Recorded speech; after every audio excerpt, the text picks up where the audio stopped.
With AI promising to accelerate everything, is the most important role for a leader now to be the one who knows when to hit the brakes? Agility requires a balance between the rapid adoption of new technologies and the strategic wisdom to know which ones will actually deliver customer value. It's less about moving fast and more about moving in the right direction. Today, we're going to talk about how AI has permanently changed product development. But while it enables teams to tackle more problems and faster than ever, the real challenge has shifted to keeping pace with rising customer expectations. This new landscape requires a shift in product leadership, from simply adopting trends to discerning real value and using human judgment and creativity to decide where AI can make the biggest impact and where it's just noise. Welcome to Season 8 of the Agile Brand Podcast. This season, we're going all in on expert mode, MarTech, AI, and customer experience, talking with the people and platforms behind the brands you know and love. Again, I'm your host, Greg Kilstrom, and I help Fortune 1000 companies make sense of MarTech, AI, and marketing ops. Hit subscribe or follow to make sure you always get the latest episodes, and leave us a rating so others can find us as well. And make sure you check out our sponsor, TechSystems, an industry leader in full-stack technology services, talent services, and real-world adoption. For more information, go to techsystems.com. Now let's dive in. To help me discuss this topic, I'd like to welcome Kevin Wang, Chief Product Officer at Braze. Kevin, welcome to the show. How's it going? So good to join you, Greg. Yeah, really looking forward to this conversation. Love it. And yeah, let's, before we dive in though, why don't you give a little background on yourself and your role at Braze? So I'm the Chief Product Officer at Braze, so running product management, product design, technical writing, some operations functions, user research, partnering really closely with our engineering team to design our roadmap and then actually build and launch the products that we're bringing to market. Been at the company for a little bit over 14 years now, since very, very early startup days, which is a whole different journey. But you feel very, everything's very, very new with AI and all the change that's going on in the market right now. Yeah, love it. Well, yeah, and we're gonna get into quite a journey of our own here in a second. Yeah. But wanted to start at the high level, and talk about this strategic shift that I touched on briefly in the intro, and just how we redefine value in the AI era that we're currently in. As a product leader, how does a product leader effectively filter the AI hype from the real, genuine, long-term customer impact? Yeah, I think that that is one of the key questions, because if you're spending a lot of time on X, or for better or for worse, I don't know if it's better or worse, spending a lot of time on LinkedIn, there's obviously a lot of AI hype that's going around. And also at the same time, the technology is changing really quickly. And I think one of the interesting things is that very fast technology change that's really delivering impact and also somewhat empty hype can sound the same until you actually try things out. And so a lot of what I think really matters right now for AI is getting in there and really testing out and trying these tools yourself. And also, and importantly, not just trying them and testing them in sort of a surface level way. Like what I think is really interesting about AI is that what would have been sort of a Hello World style first program in the past with AI and the newer models can be very, very fully featured. But a lot of people, I think, are bringing the same level of dip your toe in experimentation with AI, or that same level of light experimentation, but they're bringing it to AI. And so they end up with a little bit more in terms of what they're trying to do. Maybe they're trying to build like a little schedule builder or a little tool or a little widget or something like that. But they don't end up actually trying to apply AI to real problems or try to apply AI inside of like a real workload. Like I've got a whole bunch of teams that need to do a bunch of work. And that to me is the way to actually figure out where's the impact going to be, whether it's to customers, whether it's to what you're actually doing, because this is such a novel sort of technology set. You need to actually see it in action to know where the value is actually going to get created. Yeah, I mean, to that point, there is value in the playing around with it and even doing small use cases. But I can only imagine there must be a lot of pressure. I mean, I go to many of the shows and see a lot of the products. And to your other point, everyone's talking about AI. Some of it is more substantial than others. I'll just leave it at that. Yeah. But there must be such immense pressure to ship stuff with AI, just to, to speak broadly. How do you coach your teams to, kind of protect the space for human-led creative problem solving when, there's all kinds of, from everything from shareholders to stakeholders and others that are demanding, speed and just that AI adoption you mentioned? Yeah. So the way that I think about this is that some of the goals that you can have with AI, like speed is always valuable. I think that moving faster always has value in business because, if you move fast and it's the wrong thing, you can always throw it away, at least in software, right? Like that's kind of the beauty of software. At the same time, though, yes, the pressure to use AI and to have an AI story and to be able to compellingly show that you are using AI in effective ways, that is very, very high. I mean, even just for one of the simplest stakeholders in all of this, if you're a software builder like we are, our customers are expecting us to help them stay at the bleeding edge of AI, at least within the domains where we're delivering value. And so showing up and not having a story around AI, not having a story about how it matters to them and how we're going to deliver on that value, that's not something that we're able to do.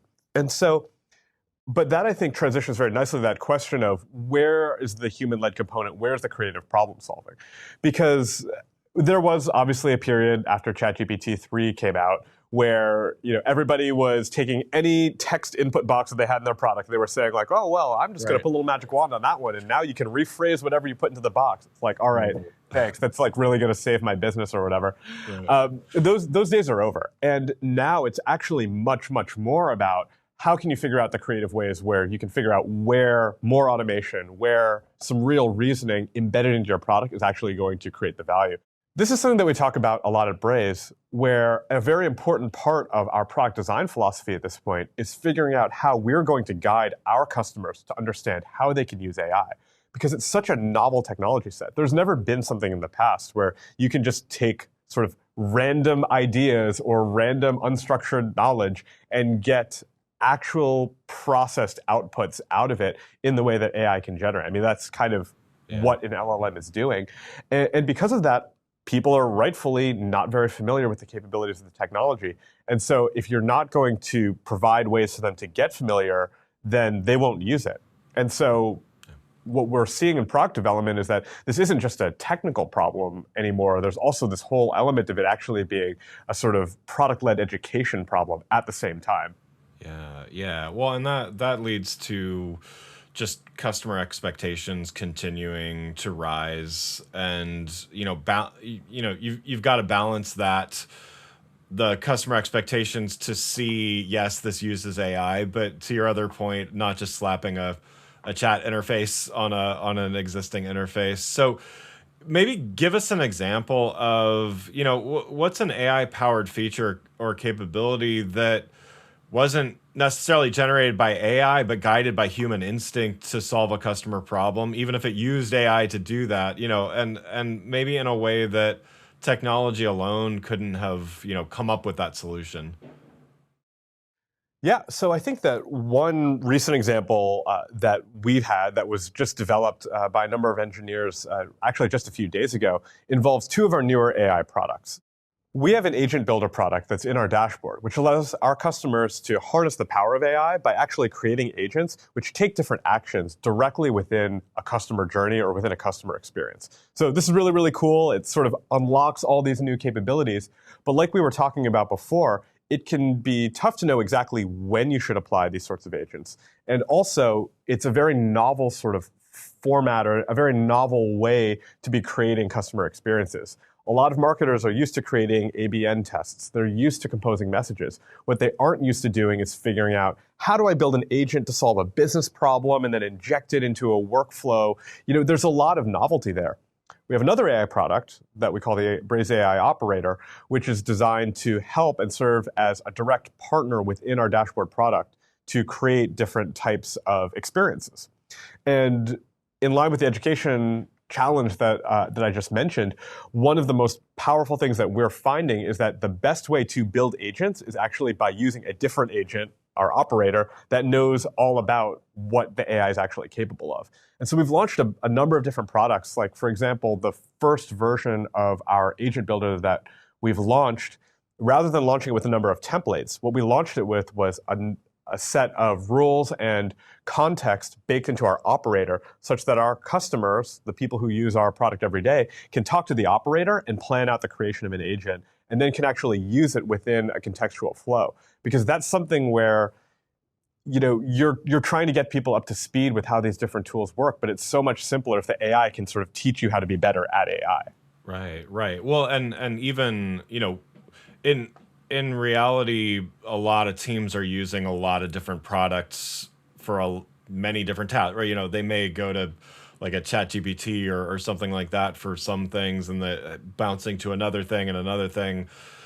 I guess you could say marketing teams have always done that, but it feels like, there's a lot of bouncing around. So, what you're talking about with this, this ability to do all of these things in one place, guided by AI, it seems like what was always kind of needed is a framework that not only encourages experimentation, but also prevents just utter chaos, which is what happens when you're switching between, 30 different browser windows and things like that. So is that kind of some of the rationale behind this? Yeah, I think that's certainly part of why. What I would say is that's certainly part of why it works, because ultimately, no matter how human these large language models sound, no matter how friendly they might be, and how quirky and fun their personalities might be, they're not real living, breathing things. Right. And so as a result, they are only as powerful as the system that they're a part of. They're only as powerful as the platform they're a part of. They're only as powerful as the tools and interactions that you allow them to actually take. Yeah. And so but on the other hand, they really can actually handle a huge amount of chaos. You can throw a huge amount of data context at them, at least as of this filming, the context windows are getting pretty substantial, and they can handle all sorts of different tools and all sorts of different information all at once. Much more so, actually, than a human can, especially, before they've had their first cup of coffee. Right. And so a lot of what we find to be really important is just saying, okay, we're going to take these agents, we're going to take this AI, we're going to put it in the middle of a product that can do a lot, that can really create anything that our customers want to imagine. And then we're going to give it all of the context and all the tools that it needs, that it can play around and it can follow the guidance of humans who actually have a plan, or they actually have an opinion on what direction it should be moving in. And then we'll let it harness all of the different tools. We'll let the AI be an expert in how to create more AI systems. That's been really, really effective for us in terms of how we design and think about these products. And so then, how do we measure success here? And even, to go back to the strategic decisions that need to be made sometimes, sometimes the best decision is not to pursue something, right? I would imagine you're faced with a lot of choices and a lot of things, because even with AI, there's still, we still have to focus and things. So, when you make a strategic decision to not pursue, a AI feature because it doesn't pass that human judgment test, how do you measure success of an inaction? It seems, and how do you prove the value of that kind of focus to the rest of the organization?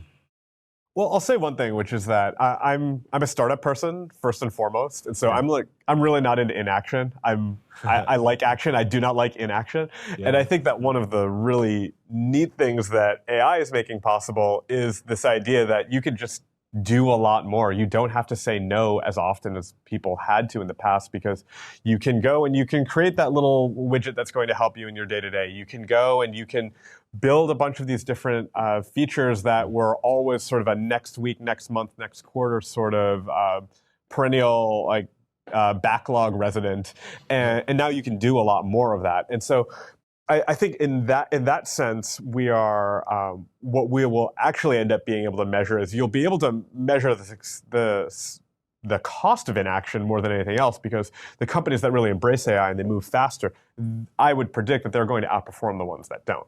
On the other hand, I will say that with all these automated systems, it does, when we're now talking about sort of the actual consumer experience, like how you interact with marketing, we're thinking about the costs of inaction there.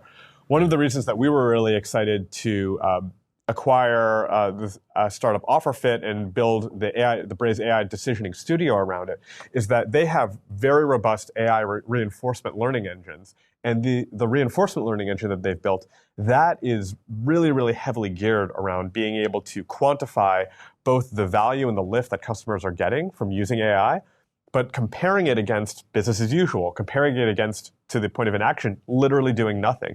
Because it is so important to understand what are the different dimensions, because once everything sort of becomes possible, you have to actually quantitatively measure what is the effect of what we're doing versus what we could be doing. And so I think that in that sense, what we're seeing is a lot of rising standards for marketers, and rising standards because it's like, if I give you a really powerful tool with AI, I expect you to use it in really powerful ways. And it's not enough to just say, number go up. I need to know how much, why, and so much more about that. Yeah, yeah, and then that leads to what so many marketing leaders are.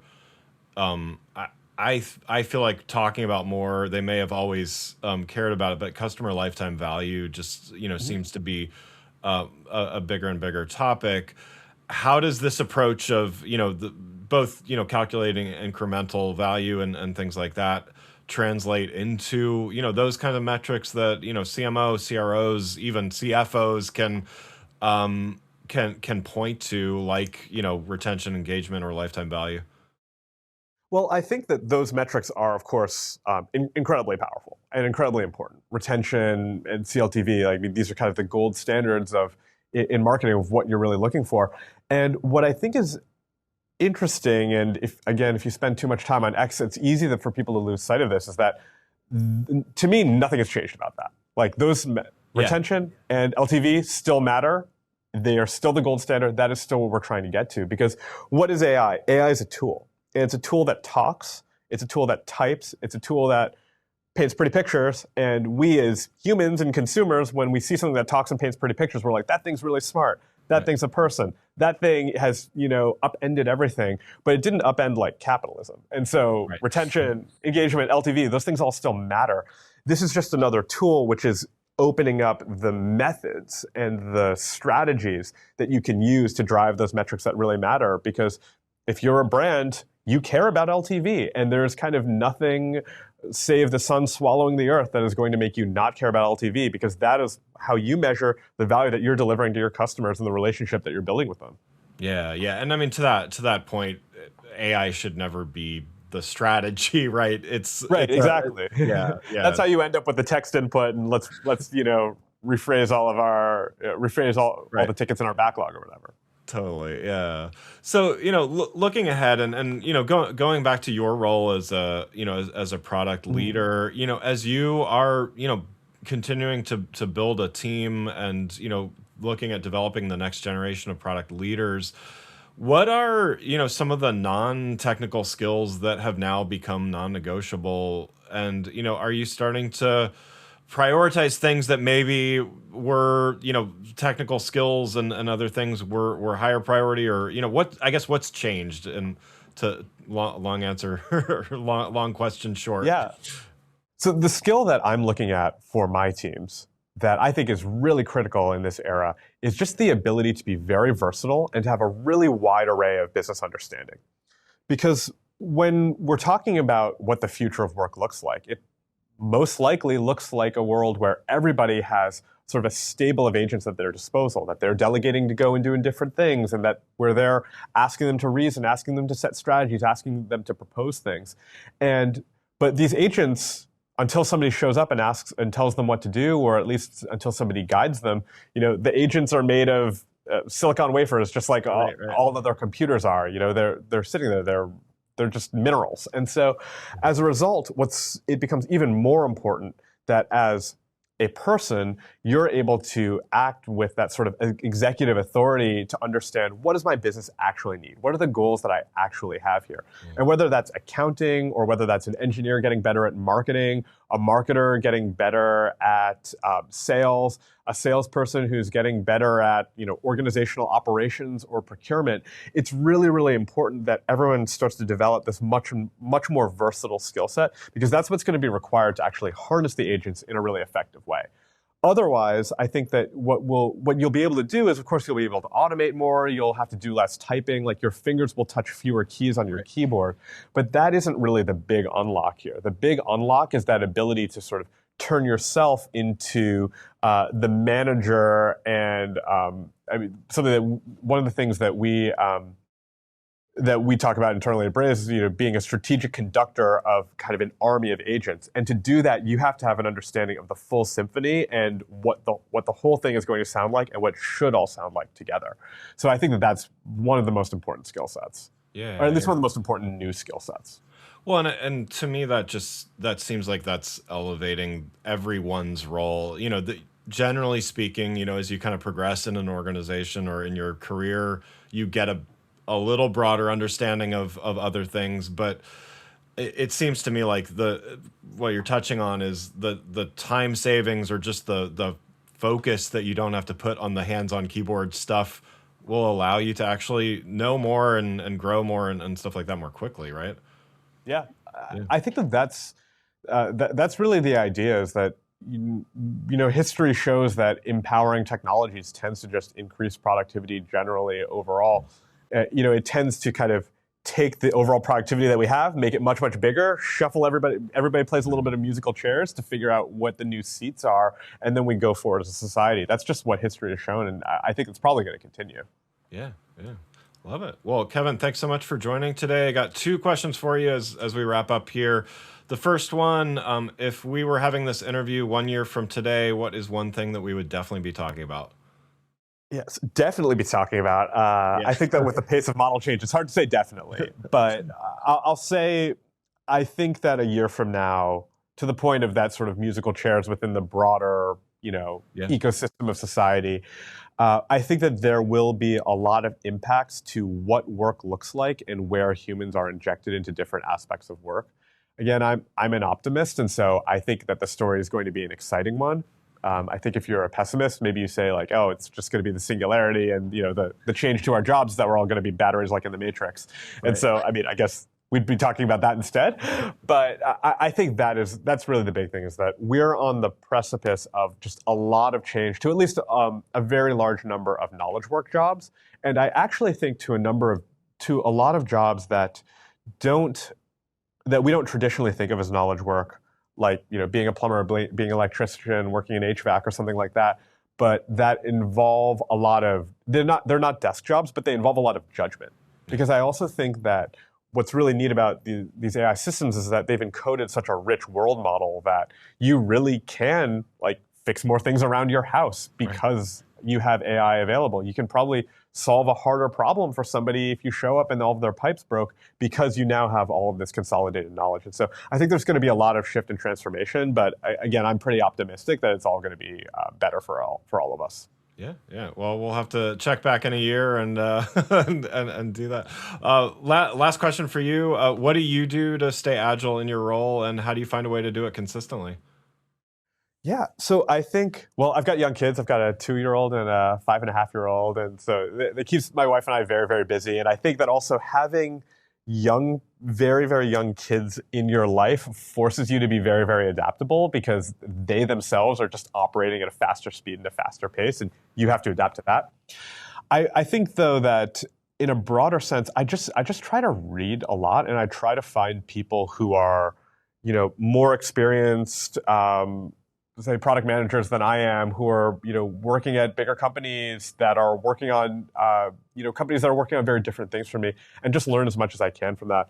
I find that a lot of people don't do that. They don't listen to podcasts that are informative. They don't read a lot of blog posts that are informative, and I think it's a real miss, because first off, it's really easy, and if you're not doing that, then it's just hard to stay at sort of the cutting edge. And I think one of the things that holds people back is that they'll sometimes feel like, I need to fully learn about and fully research this topic. At least for me, I haven't found that to be the case. I think you can just sort of, read some stuff, listen to a few podcasts, have a few conversations, just sort of let it osmose into your brain. And that alone is enough to really get most of the way towards, being more agile.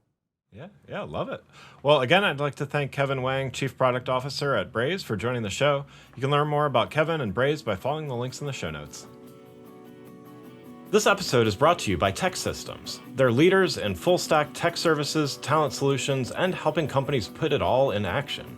You can learn more at teksystems.com. That's teksystems.com. And thanks again for listening to the Agile Brand Podcast. If you like the episode, hit subscribe and drop a rating so others can find the show too. And if you're interested in consulting, advisory work, or if you need a speaker for your next event, feel free to reach out. Just visit gregkihlstrom.com. That's GregKihlstrom.com.